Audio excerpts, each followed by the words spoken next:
If there was one person that would grant Kaido's wish in the series, that person would be Imu. I know some people already think that Kaido and Big Mom are dead, but again, this is One Piece. People do not die that often like that, especially when it comes to Luffy, because he doesn't kill nobody. Oda's even told us that Luffy don't kill nobody. Kaido can't be dead, or else he kind of goes against what Luffy does in the story. But anyway, when it comes to a character like Kaido, this dude's hobby is literally suicide. He thinks death completes a person, but when it comes to him, the strongest in the world, nobody has been able to kill him. Roger died starting the Great Pirate Era. Whitebeard died at the end of this cataclysmic battle of Marineford. To him, they both went out like legends. And I think at some point, Kaido himself also thought that he was Joy Boy and he was going to possibly die fighting this greater entity in the world of One Piece. But then somewhere along his journey as a pirate, he ended up learning that that's not the case. And he ended up just waiting for the next person who was going to be Joy Boy. And spoilers for the mural from Elbaf. And if you're not caught up with this, the spoiler is just going to be a lot of out of context stuff. But with this image that we saw of all the people fighting against this giant entity that we're assuming is going to be Imu, we see the person leading the charge is the Sun God. Now for me, if Kaido was like this false Joy Boy type of figure before he figured out that that's not what his purpose was,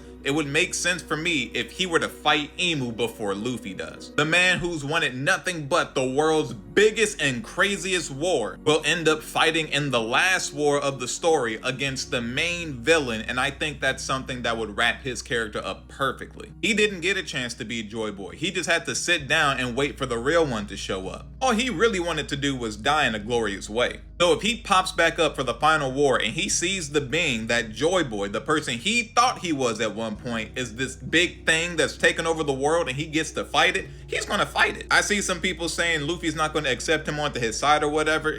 That's not even gonna be Luffy's decision. If Kaido decides to fight Imu, Kaido's gonna fight Imu. Kaido will get to showcase a little bit of that resolve that he gets to see in other people, but he never really gets to have for himself. And the reason why Kaido doesn't get to have this level of resolve for himself is because he's usually the perpetrator, and the people that have the resolve are the people trying to stop him from doing something evil. So to me, the thing that Kaido would have to do to fight Imu in this blaze of glory before going out would be to fight for King. Because going back to the mural, seeing the Lunarians fight against Imu too, this is part of the prophecy. The Lunarians helping Joy Boy take down Imu. Now it's true, Kaido couldn't be Joy Boy. But as far as King is concerned, Kaido was his Joy Boy. He saved his life after all. So what better way to see Kaido go out than to see King helping Luffy fight against Imu, and before he dies, Kaido pulls up to fight against Imu, giving Luffy a second breath and saving King's life, and even though he might die in the process, he will have given them the chance that they needed to save the world. Not that he would care, he's just here to die. But dying in a war of that magnitude is the perfection that he's been looking for this entire time.